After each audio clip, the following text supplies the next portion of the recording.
आपण पाहत आहात लोकशाही महाराष्ट्र न्यूज। पाकिस्तान कायमचा खत्म करण्यासाठी सद्बुद्धी मोदी सरकारला खंडोबा देवताने देवो। निवृत्त विंग कमांडर विजय कर्णिक।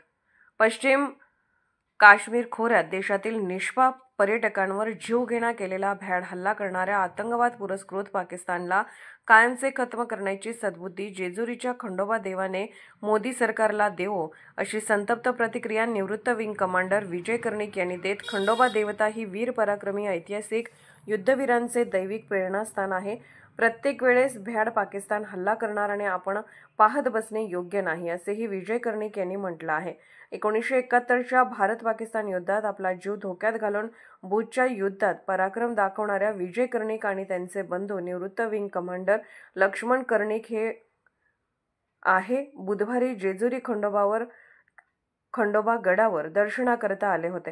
या प्रसंगी श्री मार्तंड देवस्थान विश्वस्त मंगेश गोने आणि डॉक्टर राजेंद्र खेडेकर तसेच भाजपा शहर उपाध्यक्ष रवींद्र कोशे यांनी खंडोबा प्रतिमा देऊन सन्मानही केला। यावेळी परिवारासह आलेल्या कर्णिक बंधूंनी मंदिरात अभिषेक करत देवाला प्रार्थनाही केली। यावेळी पौरोहित्य सदानंद बारभाई गुरव यांनी केले, तर जेजुरी गडावरील ऐतिहासिक शस्त्र 42 किलो वजनदार खंडा तलवारीची आठवण करून देत तलवारीचे स्वहस्ते दर्शन घेतले। रिअल हिरो असलेल्या विजय कर्णिक यांच्या 1971च्या भारत-पाक लढ्यातील भूज पराक्रमावर भूज द प्राईड ऑफ इंडिया यावर हिंदी चित्रपटाची निर्मिती झाली। यात कर्णिक यांची भूमिका अजय देवगन यांनी साकारली होती। 71च्या लढाईत 14 दिवसात एअरफील्डवर 35 वेळा हल्ला करण्यात आला होता। त्यात 92 बॉम्ब आणि 22 रॉकेटचा समावेश होता। त्यावेळी भूज एअरबेसचे प्रभारी कमांडर विजय कर्णिक यांनी जीव धोक्यात घालून स्थानिक 300 महिलांच्या मदतीने अवघ्या 3 दिवसात उद्ध्वस्त हवाई पट्टी पूर्ण तयार केली होती। मला थोडं मागे नेतो 1971 वॉर, त्यावेळेस पूर्ण पाकिस्तानची आर्मी आणि ईस्ट पाकिस्तानमध्ये त्यांनी सरेंडर केलं। त्यावेळेस इंदिरा गांधींनी काही नेगोशिएशन न करता त्याच वेळेला इंदिरा गांधींनी मागितलं असतं की पाकिस्तान खाली करा, बलुचिस्तान इंडिपेंडन्स द्या, सिंधला इंडिपेंडन्स द्या, ते त्यांना करावं लागलं असतं। पण तिने काही त्यांच्याशी वाटाघाटी न करता ते परत केले प्रिझनर्स ऑफ वॉर। आमचे प्रिझनर्स ऑफ वॉर त्यांनी परत नाही केले।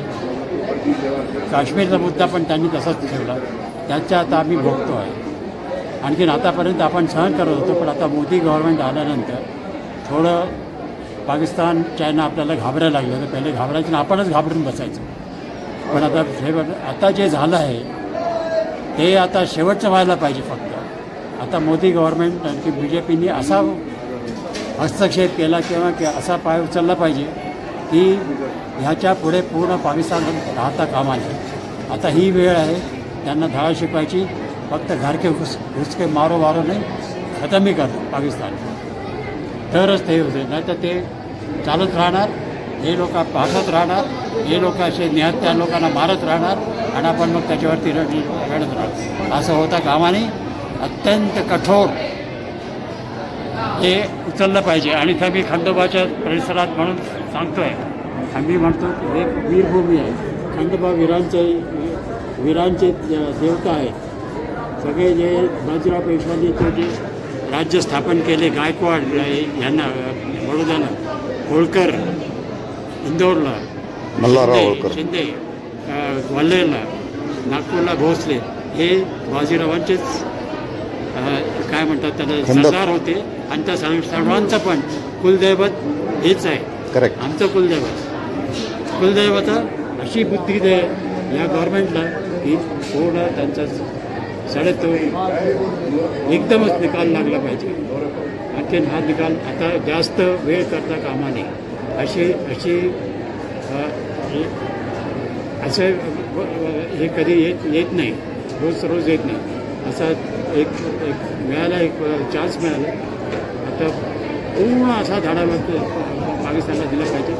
त्याच्यानंतर त्यांनी ही चूक करतो। लोकशाही महाराष्ट्र न्यूज चॅनलला लाईक करा, शेअर करा आणि सबस्क्राईब करा।